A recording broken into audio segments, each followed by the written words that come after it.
Well, Semaj Stanford was the top available 2027 prospect in Oklahoma's class, but he's no longer available. He just announced his commitment to the University of Oregon.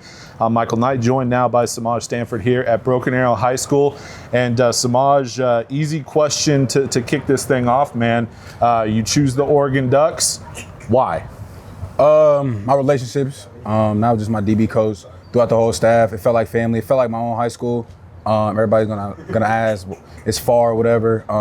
I feel like relationships is my priority, so I would say that right there. You mentioned after committing that you were down to the final three: Oregon, Georgia, and Texas. And you mentioned Georgia being your dream school. I gotta imagine that it was tough to choose somewhere else over a dream school scenario. Right, it was. Georgia was my dream school. Everyone knows that, but it was tough. But again, I had to set aside little kid Semaj and had to grow up and see what was best for me in my future. Now, what are some of the things that separate? Because look, when you're talking about Oregon, Georgia, Texas, those are some of the top programs in college football. Right. So I have to imagine that little things, here and there started to separate Oregon from the other two. What were some of them? Sure, like I said, the relationships. It just felt like family. Again, when the visits that I took up there, I felt prioritized. Felt like they really wanted me. Instead of a want, it felt like not a need. They didn't need me, but like it was we want to go get him. They've been to a football game. DC came up here. Coach Verone came up here. So I've been on the phone with Coach Lanning numerous of times. So I felt like a priority. Now, when you're talking about Oregon, that's a team and a program that's knocking on the door of being a national title contender year after year, and they're still just knocking, right? They've made it to the playoffs. They're getting closer and closer. They're starting to put these recruiting classes together, yourself including, that could take them over the top. Was that appealing to you? Yes, sir, it was. Again, Oregon, they've been knocking on the door. Shoot, I want to come in here and make a difference. I know nothing's going to be given to me. I want to come in here and earn my spot and maybe be a difference in the Oregon Ducks. Now, let's talk about your high school career, because you've played a lot of football. Like, you still have your senior year ahead of you, but you've played a lot of high school football, whether it was the first 2 years at Jinx, starting as a freshman, last year at Broken Arrow. You still have your senior season ahead of you. Do you feel like in some ways you're already in college? Because you played a lot of high school football, man. Yeah, in some ways I do feel like I'm in college. My mindset at practice is not preparing who I'm playing Friday. It's more so preparing where I'm finna go. So I kind of do feel like I'm in college in that aspect. But I don't got no ring yet. I ain't got no state championship. So I still keep that level head and try to go get one. You're going to be a 4-year starter this fall, and I remember when you were a freshman, your head coach at the time at Jinx, Keith Riggs, mentioned you being one of the smartest players that he's ever been around. Adam Gaylor said the same thing, and that's kind of been the consensus when it's come to Semaj Stanford. He just, the IQ on the field. Where does that come from, where like even from the jump as a freshman playing 6A1 football, you were one of the top players in the state because of that IQ on the field? Right. I would have to say it was my dad and my brother and my cousins. Growing up, was just always in the front yard, backyard playing football. I actually started playing football in the backyard at 4 years old. Tackle football, like older cousins, older siblings. So that right there, and then my brother, obviously, he went to Jinx. He got coached under Coach Gaylor in defense. So he would come back, watch film. I'll be sitting there watching film with him, writing X's and O's. So I would say it come from them two right there.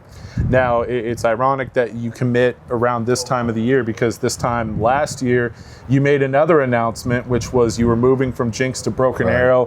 1 year later, I mean, how has that move been? Because look, you make the announcement, you make the move over, you have your junior season, and there's a lot of talk around Semaj Stanford moving from Jinx to Broken Arrow, both positive and negative. But I mean, what has the last 365 days been like for you? It's been amazing. Everything I could ever ask for.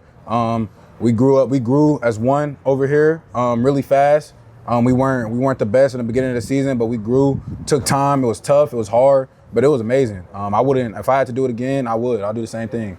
How did you handle because there was criticism, right? And you're not blind, you see it, you hear it, and I mean, especially with social media nowadays, there's a lot of talk. How did you handle that, knowing like, look, I made this decision for myself, I made this decision, to try to go after something more. Like, how did you handle all the outside noise? I kind of blocked it out. It really didn't matter to me. I was like, these people feel some type of way because I did what's best for me, then whatever, it is what it is. My mindset was come over here. They're going to sit there and talk that. I'm going to come over here and work, and we're going to try to win. Obviously, they talking about OBA was 4-7. I was like, we just kept a chip on my shoulder, 4-7. Tried to come here and win state. We fell short, obviously, but that chip's still on our shoulder and going to win it this year. That team went 4-7, and then all of a sudden the next year, Travis Hill comes in, a lot of new faces and a totally different attitude. And with that, you guys make a run to the semifinals. You pushed Bixby. They're able to pull away late in that semifinal game. But how much do you guys use the way the season ended, knowing that, speaking of Oregon, knocking on the door, right. You guys were right there, right? Like, how have you guys used that this offseason to motivate you? Oh, yeah. We don't like to use the word motivation because we're a disciplined team. Whether if we won state last season or not, we're going to keep the same edge, but obviously it's a little more edge since you lost. We actually have it marching there October 30th against Bigsby at their place on their senior night, so we're prepared for that. But yeah, we've just been chip on our shoulder. We kind of think about it, how we were this close from losing, from winning. Obviously the score don't tell it how the game was, but yeah, we use it as a chip on our shoulder and we're ready. Now, what have you been working? Because I mentioned you played a lot of high school football, right? But there's always room for improvement. This offseason specifically, what are some things that you've been trying to work on to improve your overall game to be ready to help lead Broken Arrow to the state title this fall?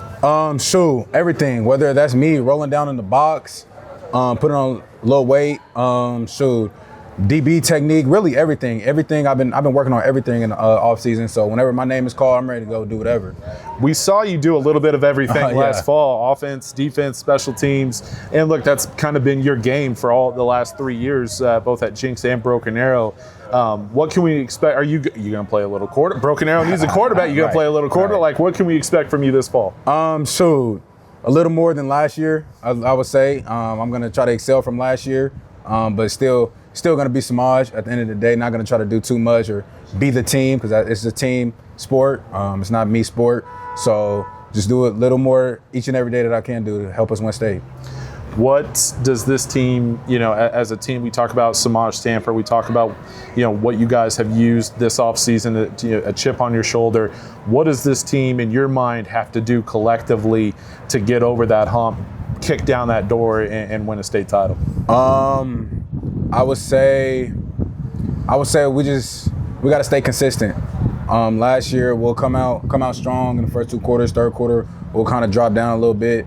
We picked it up at the end of the season, but I would probably say stay consistent. That's something we've been doing in the off season. So stay consistent. And then I always ask guys that commit this same question. I wanted to get your thoughts as well. Because look, man, your recruitment's not over. Right. Like, you can announce your commitment to Oregon, but Georgia's still going to come calling. Right. Texas is going to come calling. Other schools are going to try to pull you away because we're still months and months away from National Signing Day. How do you plan on handling the recruiting process now that you are committed, knowing that other schools they're not done. Right. You might be done a little bit, but they're not done. How do you plan on handling that? Yeah, obviously I plan on hearing them out and everything, but I'm a duck at heart. Sco Ducks. I'm a duck at heart. I'm not just gonna brush nobody away. Because at the end of the day, I still have relationships with the other coaches. So I'm not just gonna brush them away. Not gonna be rude or nothing about it. But at the end of the day, I'm a duck. I'm forever be a duck. So yeah. Semaj, congratulations, man.